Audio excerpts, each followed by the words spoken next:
Welcome to Stockholm! A unique place where the old Viking tales meet a vibrant modern lifestyle and a truly diverse architecture. A city surrounded by charming waterways, spread across 14 islands and connected by 57 bridges, often referred as the Venice of the North.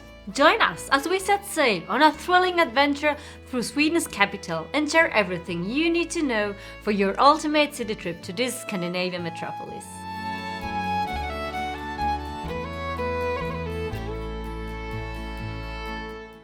Getting to Stockholm is very easy, with many airlines offering direct flights to the city's 3 airports: Arlanda, Bromma and Skavsta. While Bromma is the closest to town, but also the oldest, Arlanda Airport handles most of the domestic and international flights, being the largest one. If you're traveling from within Europe, you can also consider taking a train or bus to Stockholm.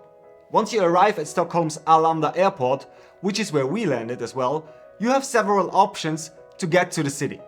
The most convenient and fastest option is the Arlanda Express train, which takes you directly from the airport to Stockholm Central Station in just 20 minutes. Vending machines for the Arlanda Express can be found at the airport after arrival, or you can buy tickets online beforehand. Prices are much cheaper when buying a group ticket, especially if you're traveling with a group of 2 to 4 people, than buying a single ticket. Buses that run between the airport and the city are available as well, including Flik Busarna and SL buses. The journey takes you about 45 minutes to an hour depending on traffic. Taxis are also available, but they can be quite expensive. Once you're in the city, getting around Stockholm is easy thanks to the city's efficient public transport system. The Stockholm Metro, also called T-Bana or Tunnelbana, is clean and safe, reliable, with trains running every few minutes. Buses and trams are also available, as well as ferries that take you around the city's many islands. If you're planning on using public transport frequently, it's worth buying an SL Access card, which gives you access to all forms of public transportation in the city. Another option would be just to buy a single-use ticket, which is valid for 75 minutes. However, 1, 2 or 3 day passes are available as well. You can either buy them online or at any counter at any metro station. Another popular option is to rent a bike and explore the city on 2 wheelers. With plenty of bike lanes and scenic routes, it's a great way to see the city at your own pace. In contrast to the airport taxis, the taxis who run throughout the city are quite cheap and can be a great option getting around easily, especially when sharing the ride with your travel partners. The best area to stay in Stockholm is the city center, specifically the neighborhood of Normal. It is the most central part of the city and has plenty of accommodation options for all budgets. It is also within walking distance to many of the city's attractions, such as Gamla Stan, the Royal Palace, as well as the central train station. We have been staying at the Best Western Plus Time Hotel in Norrmalm, and we really recommend this place. We've been sleeping in a standard room, but it was so spacious and clean, with all amenities such as body wash and shampoo. The breakfast buffet was one of the best we ever had, with so many different options to choose from, like fresh juices, hot beverages, dairy-free milk, and even a gluten-free quarter. The staff was really helpful and friendly all the time and could answer all of our questions. And the best thing about it, they even have a sauna, which is included in the price. The currency used in Stockholm and throughout Sweden is the Swedish krona. Actually, Stockholm is known for being nearly cash-free, with everyone paying mostly by card, and some businesses might not even accept cash.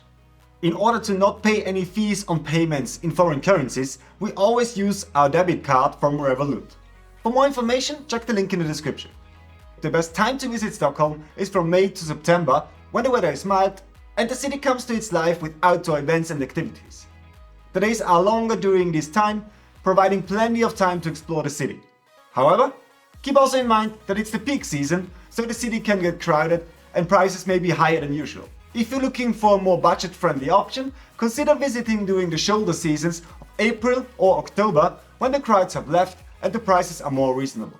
If you don't mind the cold, you can also consider visiting in winter, when the city is transformed into a winter wonderland with Christmas markets and snowy landscapes. Just be sure to pack accordingly, as the city is also quite windy. Lowest daytime temperatures in the winter months range around 1 to 6 degrees Celsius, while July being the hottest month of the year with around 24 degrees. During our visit in April, temperatures were ranging around 10 to 12 degrees with lots of wind.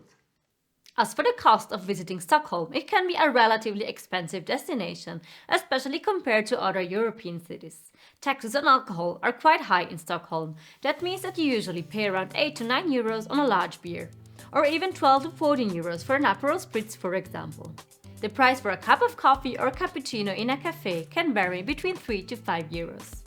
When it comes to food, Stockholm has a lot to offer, from international cuisine as well as local dishes. These are the 3 main things you should try. For a truly authentic Swedish experience, be sure to try Fika, a traditional Swedish coffee break that's all about slowing down and enjoying the moment. Fika typically consists of coffee or tea and a sweet pastry or bun, and it's a social ritual that is taken very seriously in Sweden.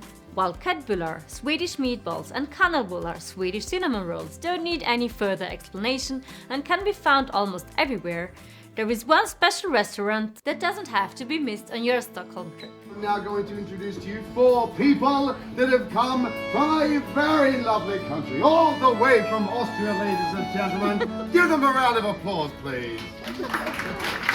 Ifo is a popular Viking-themed restaurant located in the heart of Stockholm's Gamla Stan, the Old Town. The restaurant is designed to transport you back in time into the Viking Age, with candlelight and rustic Viking-inspired interior. The menu at Ifos is focused on traditional Nordic cuisine, featuring dishes such as roasted reindeer and smoked salmon, but it also has a small selection of vegetarian dishes such as mushroom risotto. The restaurant offers a wide selection of beer and wine, as well as other beverages that were popular during the Viking era. The staff is dressed in Viking-inspired clothing and they perform traditional Nordic songs and dances throughout the evening. Ifo is the perfect place to enjoy a unique dining experience. Even though being on the more expensive side, it's truly worth a visit. Before you actually start sightseeing, you definitely should consider buying the Go City Pass. It's a sightseeing pass that provides free entry to many of Stockholm's top attractions, as well as discounts and tours, activities and dining.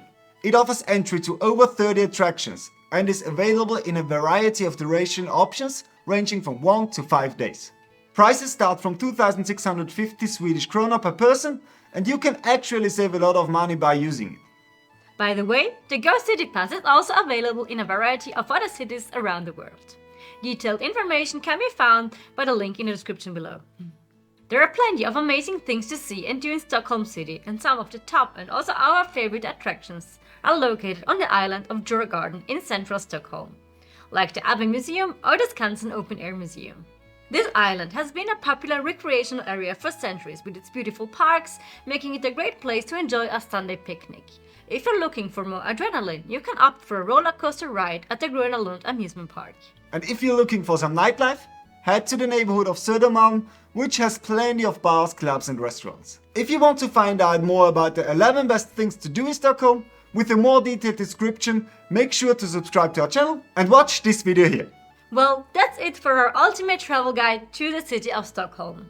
If you found this video helpful, consider giving it a thumbs up and subscribe to our channel for more valuable content. We hope this video gave you some ideas for your next trip and that you'll have a great time exploring this amazing city.